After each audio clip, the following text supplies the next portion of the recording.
Happy new moon in Aquarius and Scorpio. You are up next for your new moon in Aquarius reading. This new moon will happen on January 31st or February 1st, depending upon where your location is at. If it is on February 1st, blessed in bulk to everyone. It is season, time for fire. So excited for Sabbath. And also it is a lunar new year. So happy lunar new year. It is the year of the water tiger. And let's take a look and see what we've got, Scorpio. We are going to be looking at what's happening in the head space, in the heart space, and in the physical realm for Scorpio. So here we go. What do we have for one card, please? Whoa. All right, we'll take two. I'm going to take two. What is happening in the heart space and in the physical realm? Perfect. Okay, lots of wands coming out. Love it. So in your headspace, Scorpio, you have the Six of Cups and the Six of Wands. Getting some numerology here. In the heart space, we have the Knight of Swords, followed by the physical realm with the Two of Wands. So Scorpio, let's take a look at this first grouping of two sixes in the headspace. I absolutely, if any of this resonates for you, you may want to go look at the numerology of six, or if you know the numerology, be just mindful of any synchronicities involving the number six. Six is also the numerological number of the year of 2022, Scorpio. So that is aligned with the Lover's card in the Major Arcana.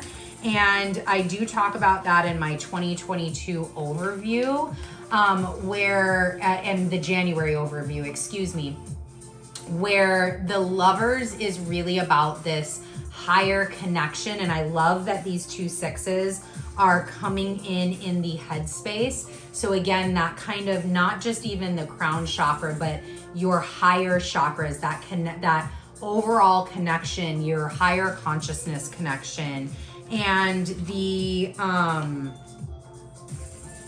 this radical honesty that we are bringing forth for ourselves and our lives, and how we are utilizing that to cultivate our new future and what we are going to be achieving and getting into the long term.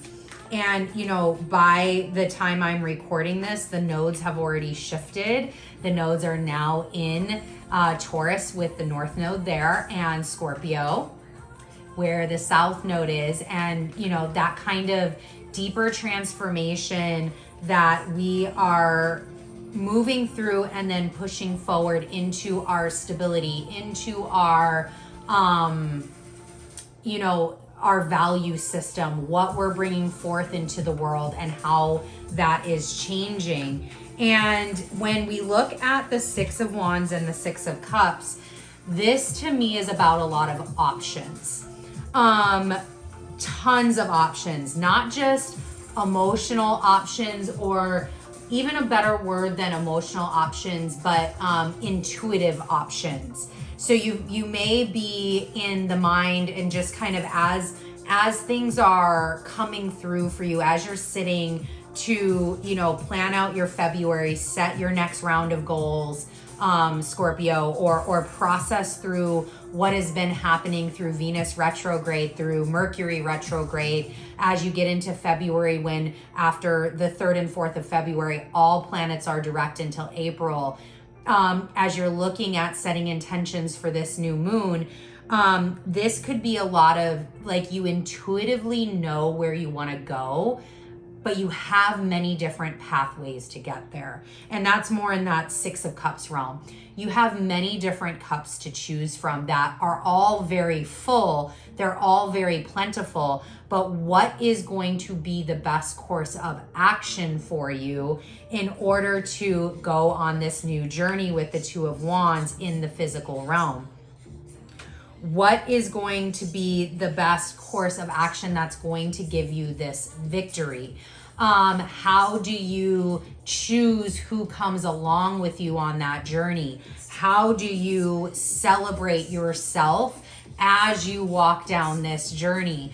And these are a lot of different things that you're thinking about right now. I really get the sense for a lot of Scorpios out there that there is a lot of mental energy, hence the reason why they wanted the 2 cards out right away. And in fact, I think even before it was like a grouping of like 4 or 5.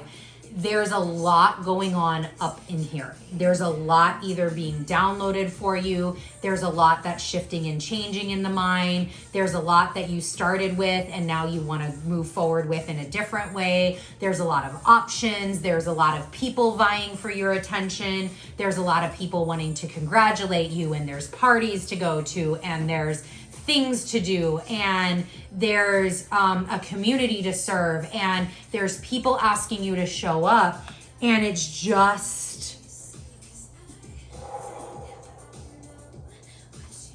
like practice breathing into your third eye and into your crown chakra. And this is where the clarifier comes in, the Queen of Swords. This is what you need to take this stance, and you need to take a hard stance. That was the word that they wanted me to use. You need to take a hard stance in what you're saying yes to, what you're showing up for, what options you are going to move forward with, what direction you are going to walk down, what things you are going to be planting, working on, developing. There's going to be, going back to our 2 sixes and the Lovers, there needs to be incredible radical honesty during this new moon for you, Scorpio. If you have never heard of the term radical honesty, I highly encourage you to Google it. There is a lot of YouTube videos. There's a really great website. There's multiple great websites, but radicalhonesty.com that allows you to see how radical honesty can come into play. And that is what's needed from you, from your internal space. Your heart space is this Knight of Swords. There's an eagle soaring over here. There's this sense of, I am willing and more than honored to take on this epic adventure, to go down this pathway, but I am going to be brutally honest, and I am going to not allow me to be in a prey mode, but to be in a predator mode, meaning I'm not just going to roll over and allow anybody to sway me. I'm not going to roll over and allow anybody to dictate where I am going or allow them to sway me into saying yes to something that I don't want to say yes to. I am going to be predator instead and very clearly tell you that no is a complete sentence. I don't need to explain myself beyond no. It's not for me. This is a very strong card of boundaries. And in that heart space, it's boundaries that are based in love. It's not boundaries that are fear-based. It's not boundaries that are from a lower vibratory perspective. It's the boundaries that you set with others that allow you to maintain your power, your sovereignty, your divine individuation and individuality as a human. It's those that, again, it could be It's those boundaries that allow you to stay incredibly emotionally fulfilled and allow the energy of the overflowing abundance from the universe, full emotional fulfillment to come in. And for some Scorpios, that could be what this nodal change is here to bring for you, right? The South Node is in Scorpio. These are things that we are moving away from. We are moving away from not standing in our power and setting healthy boundaries for our highest purpose. If going out and drinking every night, Scorpio, does not serve your highest purpose, and it could, but if it doesn't, you need to say no. And well, what about my friends that I just met? What are they gonna think of me? What about the people, like I have my crew that I go to the bar. What if they don't see me? What are they gonna say? Who fucking cares? Is it serving your highest purpose? Getting that dose of the Queen of Swords. Woo! That is that radical honesty. It's setting healthy boundaries. And for those of you that know of Melissa Urbane or Whole30, if you've ever heard of those, that Melissa or her company, Whole30, you can find her on the socials. She's heavily active on Instagram. And she has an entire series about setting healthy boundaries. She talks about boundaries extensively. She has multiple Instagram posts that gives you the words to set healthy boundaries. Instead of coming as like super Queen of Swords, very cutting, no, but giving more words around it that maybe more emotionally stable for you as you're getting into and getting used to standing into this boundary setting power. So in the physical realm, we have the Two of Wands, Scorpio. So let's get some clarifiers, because this is an exciting new journey.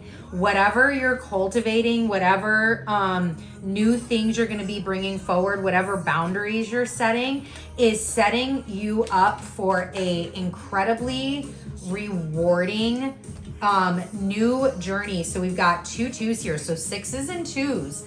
Lots of good balance. 6 is a very balanced card as well. You've got some 2s, also very balanced, very unified. So this Two of Wands, you see here, like, right? You've got these 2 wands. Here's this traveler on this path. I like to think of this as like the Fool, right? The Fool kind of starts us off on that journey. There's this path. There's a beautiful stag here. And the source, this sunlight, this beam is just shining on this path, saying, this is the way. This is the gateway to go through. For those that do really align with astrology and know about Palladian points, the month of February is a highly active Palladian energy point. There's a lot of that 27 degrees where the South Node in Taurus is, the North Node in Taurus is. So that means it's 27, 26-ish degrees for you at the South Node, Scorpio. Is a Palladian degree point. And it's really this higher cosmic consciousness that we're connecting to and downloading with and understanding a vastly higher, broader picture. But that's what I kind of get with this, this light shining on this path, is it's like this cosmic guidance saying, this is the path that you want to take. And it's clarified by the Two of Swords, but the Two of Swords in reverse. And they did want me to leave it in reverse. So the Two of Swords upright is this kind of like instinctual knowing, things that you have to like instinctually unbind yourself from or cut through or center in and find out where your turbulent waters are to start smoothing them. But on this flip side, and again, you kind of see this crescent moon here, close to that new moon position. On the flip side with this Two of Wands, this is that really lovely balance. So here's this new journey, while inside there's also still a process happening. There's also still boundaries being set. There's also still work that you are doing. And it's because of this work you are doing and the process that you're moving through that's allowing all of this new path to come forth into fruition. That's allowing, as you shed this blindfold, as you shed all of these murky, turbulent waters, this turbulence in the brain, and as you shed all of that away from you, here you come into walking forth on this cosmically, divinely guided path, Scorpio. So that is your new moon in Aquarius reading. Thank you so much for joining me, Scorpio. I will see you in like just under 2 weeks for, maybe it's 2 weeks, math, fine, calendar, time, relative, for the full moon in Leo, which happens in the middle of February. See you then, Scorpio.